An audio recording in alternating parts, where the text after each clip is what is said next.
Ici, ce qui me frappe et que je n'ai pas connu en Égypte, et en particulier dans le quartier où j'habite ici à Dar el Beida, c'est la présence d'une communauté juive, de Marocains juifs, puisque c'est comme ça qu'il faut dire les choses, et que ça ne pose pas de problème dans l'environnement. Je crois que je vous ai déjà raconté cela. Un jour, j'entends un samedi matin, comme une psalmodie dans la rue. Je vais sur le balcon et je vois une famille juive qui passait, le chapeau, les phylactères sous la veste. Voilà. Et personne ne se retournait sur leur passage. Ça fait partie, même si les Marocains juifs sont moins nombreux aujourd'hui qu'il y a 20 ans. Donc ça, je trouve que c'est un élément important et que c'est vrai que le Maroc actuellement dans le monde arabe est un pays de coexistence entre des juifs, des musulmans et des chrétiens qu'on ne trouve pas en Égypte, qu'on ne trouve pas en Algérie, peut-être sur l'île de Djerba en Tunisie, mais c'est très rare. Au niveau mondial, il y a une prise de conscience et nous voudrions marquer. On est en 2025 et il se trouve que c'est en 1965, donc il y a 60 ans, que dans l'Église catholique, pour la première fois, il y a eu un texte, c'est un mot sur les religions non chrétiennes, avec tout un paragraphe sur la foi et la pratique des musulmans, avec les mots d'estime et de respect. On appelle les documents, c'est comme ça, de l'Église catholique par leurs deux premiers noms en latin, donc c'est Nostra Aetate. Et nous voudrions, j'espère qu'on réussira, avec des Marocains musulmans et juifs, marquer cet événement à l'automne des 60 ans de ce texte. Ça a été un début. Et après, se sont développées un certain nombre d'initiatives, pas simplement des textes, parce qu'on peut écrire beaucoup de textes, mais je voudrais souligner, il y a 40 ans, ici, ça va faire 40 ans dans 2 mois, le 19 août 85, le pape Jean-Paul II est venu à Casablanca. Le roi Hassan II l'avait invité, il a parlé au stade de Casa, devant des milliers de jeunes. Tous n'ont peut-être pas compris son discours, mais dans son discours, il dit l'estime, l'admiration qu'il a pour la foi des musulmans. Et puis au début de son discours, il dit une phrase qui a choqué des chrétiens. Nous croyons en un seul Dieu, nous croyons au même Dieu. Et à la fin de son discours, il dit il faut reconnaître aussi qu'il y a des différences entre nous, en particulier sur la personne de Jésus. Et il a cette phrase qui souvent n'est pas acceptée par les gens, que moi je trouve très juste, qui rejoint un verset du Coran. Il dit « Il y a là des différences sur lesquelles Dieu nous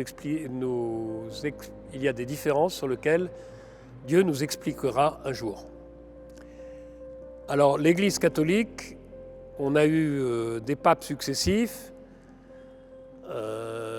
Paul VI ouvert, Jean-Paul II ouvert, Benoît un peu plus sensible à la doctrine, François très ouvert.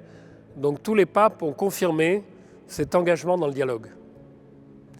Et ça s'est traduit par le fait que, en 2019, à 2 mois d'intervalle, en février, le pape François était à Abu Dhabi et il a signé avec le Shir del-Azhar, Ahmed Tayeb, un document sur la fraternité humaine qui commence par « Tout croyant doit voir en l'autre, la foi amène tout croyant à voir en l'autre un frère à aimer ». Mais il n'y aurait que cette phrase, un responsable musulman, un responsable chrétien disent voilà. Et puis, 1 mois après, il est venu ici à Rabat. Et là aussi, il y a une phrase importante. Donc, il y a une certaine réciprocité. Le roi a fait un discours. Le pape François a été reçu par le roi Mohamed VI. Il y a eu une réception officielle sous la pluie à la tour Hassan. Et dans son discours, le roi a dit la tolérance, c'est quelque chose qui a montré ses limites. il faut changer, alors les mots savants c'est de paradigme, il faut changer de paradigme, et en citant un verset du Coran, il faut arriver à la connaissance mutuelle. Et ça, c'est quelque chose, j'allais dire, auquel nous avons à travailler nous-mêmes ici, parce que la tolérance, tu es à côté de moi, tu as le droit d'être à côté de moi, je te regarde pas, voilà. La connaissance mutuelle, et pour moi c'est vraiment une conviction, j'ai quelque chose à recevoir de l'autre qui est juif, qui est musulman, il a quelque chose à m'apprendre sur Dieu. Et j'espère qu'il peut aussi, par moi, apprendre aussi quelque chose. L'objectif, c'est pas de changer de religion. Je crois que vraiment l'objectif du dialogue interreligieux, pour moi, il est double. À un niveau spirituel, c'est que chacun descende un peu plus profond dans sa foi. On a tous des idées, on a tous un catéchisme, pour reprendre des mots catholiques, mais la rencontre de l'autre, ça m'oblige à aller plus loin. Donc ça, c'est le premier objectif. Et le deuxième, que l'Église catholique a dit dès le document La Nostra Aetate, le deuxième, c'est les croyants sont au service de l'humanité.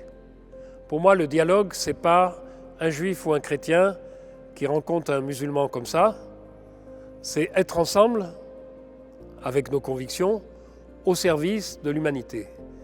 Et hélas, oui, je dis hélas à cause du contexte dans lequel nous vivons en Méditerranée aujourd'hui, il y a besoin que des hommes et des femmes croyants se mettent au service de la paix, de la justice, de l'écologie.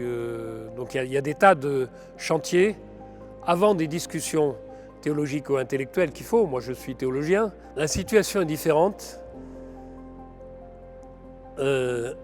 En Égypte, il y a des chrétiens depuis l'origine. Donc les musulmans égyptiens savent qu'il y a des chrétiens parce qu'ils sont à l'école avec eux.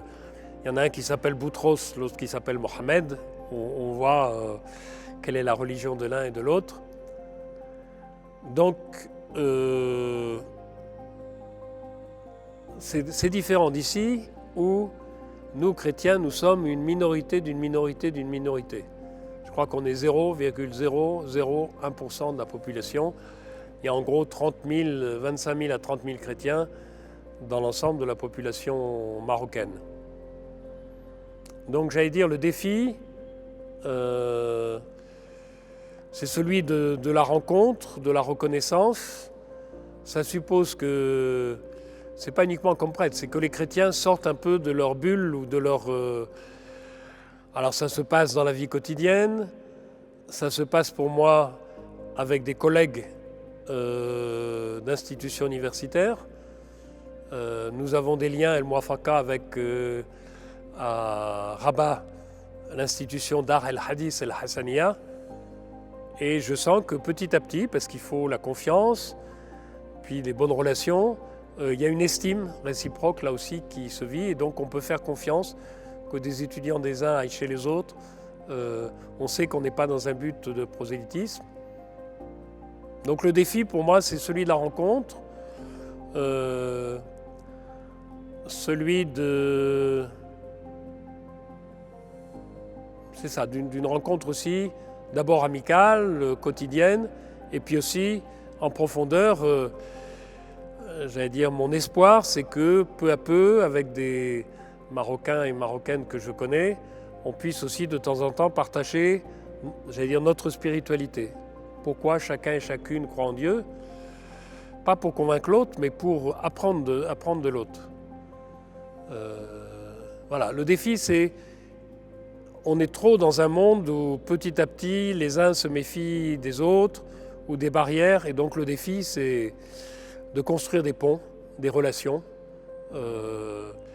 chacun étant dans sa culture et sa tradition, mais croyant que la rencontre de l'autre va aussi l'enrichir.